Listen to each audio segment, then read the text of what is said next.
Welcome back, guys. So I want to take you on a journey with me, basically between now and the launch or the pre-patch of Wrath of the Lich King Classic. This is actually all about TBC though, so I am on a mission to make 100,000 gold before Wrath of the Lich King Classic, basically. It's my new personal goal that I'm doing on stream at Scottejaye87 on Twitch, by the way. There's a link in the description below. And basically, I'm going to be doing gold farms, investments, so for future phases, auction house flipping, so buying things low, selling them high, soloing old content or even current content but dungeons, etc., to see how lucrative that is. And I'm probably going to be changing my professions as well quite frequently to see what is the most lucrative for me on my particular server. So I've started already, so this is going to be part one, and it's going to I'll probably do a weekly update, but obviously at the moment I've already done 2 nights on Twitch, which I normally stream for 2 to 3 hours, something like that, doing gold farming. So far I've done a couple of 2-hour sessions. I just want to talk about what gold farms I've done, how lucrative they were, and if it's worth you doing the same.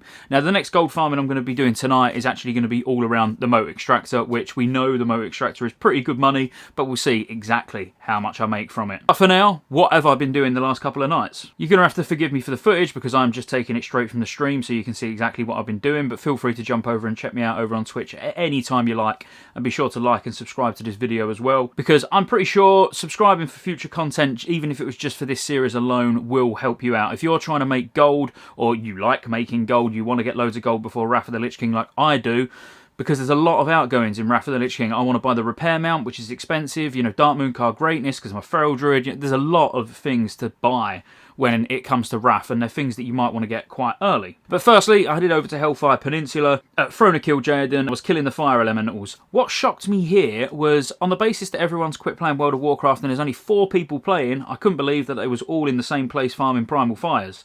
That's only a joke, obviously. But there was a fair bit of competition. I had some friendly competition with this guy, actually. He's now wanted on the server for stealing my mob tags.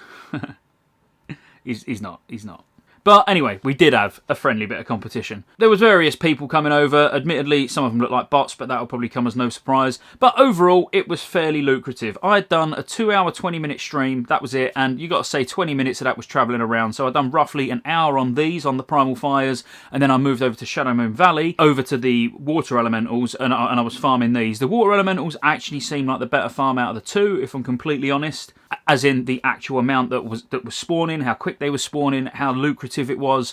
But overall, over the course of those couple of hours, and as I say, I will try and be a bit more thorough next time in timing exactly how long I'm at these places for. After putting everything on the auction house and then logging in the next day and seeing exactly how much I equated over that time, it was about 360 gold, or 357 gold to be precise. So 357 gold for the first night, just for a couple of hours from these 2 spots, which I'll put on screen now. So Throne of Kil'jaeden for Primal Fires, and then the best place I can find to farm Primal Water is at this spot in Shadowmoon Valley, excluding fishing from, you know, pools of brilliant water or whatever it's called. You know, if you're going to go down the fishing route to get primal water, that's something that I'm personally going to be testing myself this week as well. So we'll see how that compares to physically doing the farming yourself. Then the next night, for a couple of hours, I flew around for a little bit trying to think about where to go, but I actually settled on the Ethereum Key farm, because what I'd done, obviously, I'd go to the auction house, check the prices of things that I'm going to go and farm, see if they're inflated or deflated. So this is using the AUX add-on. So if I just show you on screen now, you get a little percentage and you can see how much percent it's sort of down on its usual listing value. So obviously you want to be selling when it's over 100% and buying when it's under 100%, but obviously not just under. You're not going to buy loads of stuff out because it's 99%, but if stuff started dropping to 50, 60% its usual price, buying some of that and then trying to list it back for its usual price, which, you know, is indicated by the add-on, it's probably worth doing. And we're going to do a little bit of that in future videos, just not this one, because this, for the first week, I'm going to focus on raw farming. Second week's going to be basically raw investing, if you like, or rebuying, you know, buying and reselling things to hopefully make profit without actually having to go out and farm. But that is time consuming, looking around at the auction house, buying the right things at the right time and then selling them at the right time as well. But we'll get into that a lot more. But AUX, as I say, is the auction house add-on that you can see on screen, and it's absolutely worth getting. And if you've got any questions about how it works, I've been using it for quite a while now. I'm not going to say I'm any expert, but you know, I'm sure if you ask a question in the comments, I should be able to help or find someone who can. So anyway, after seeing Ethereum prison keys selling for about 25 to 26 gold each, which is a really good price, I checked again today because I actually had a few left over and it was down to like 16, 17 gold. Now, on the basis I I sold 9 or 10, something like that, for 25, 26 gold each. I'm not going to let them go for 16, 17. You know, there's just no point. I'd rather keep hold of them, wait till potentially, you know, for midweek,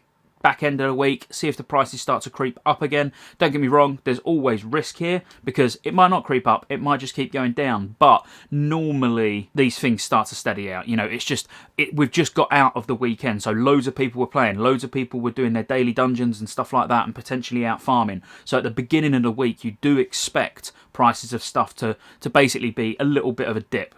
Definitely on the low side, but obviously as you get midweek, so people are getting ready for raid, so even when it comes to primals, Wednesday, Thursday, Friday, those sort of times to sell primals or anything that's used in any crafting recipes, especially tier 5 crafting recipes, obviously the price is going to go up because the chances of people getting either the mats that they need from inside the raid or the recipe or pattern itself in the raid is probably higher on a Wednesday and Thursday, particularly in EU. Maybe Tuesday, Wednesday is probably the highest for NA. So anyway, the Ethereum prison key farm. Now, there's two ways you can actually do this. So it's around the Ethereum staging ground, but it's actually on this entire island. But the one I preferred could be that I was a bit lucky, or it could be just genuinely, it's just flat out better. But it probably matters how many people were farming. So at the beginning of the session when I started here, there was quite a lot of people. The Ethereum staging ground was basically empty. So I went just outside here on the map, which I actually think is probably the best spot that I found. And I did check a few out. So that's why you can't take the gold per hour that I got as an exact science here, because I was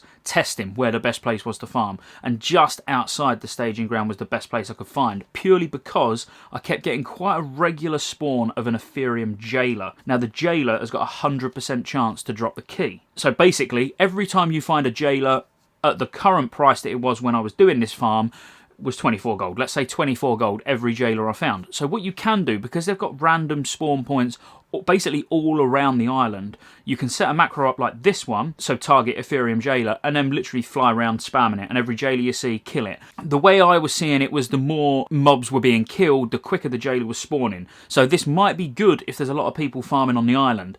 If not, I think you're better staying in one area, because I was getting the jailer spawn just outside here, and I was guaranteed to get it every time, and it was happening probably every 15 minutes or so, 15 to 20 minutes I was getting a guaranteed key, and then it's around 4%, I believe, from the other mobs, you know, an average of like say 4% drop chance. So while you're running around killing, you know, you're getting the keys from those mobs. Then occasionally the jailer spawns, which I'd still recommend using the macro, because just in case someone else is flying around doing that and one spawns near you, obviously you want to rush to it as quickly as possible. So I'd still be intermittently pressing that macro just to see if you can target a jailer. But this was a really lucrative farm, because I went from 357 gold, like I said, and then when you're taking all the greens into consideration that I was getting as well, because they've got a higher drop chance, or they seem like they've got a higher drop chance of dropping greens because they're, you know, actual humanoids rather than like elementals that we was farming the night before. It worked out in that couple of hours, it was about 700 gold.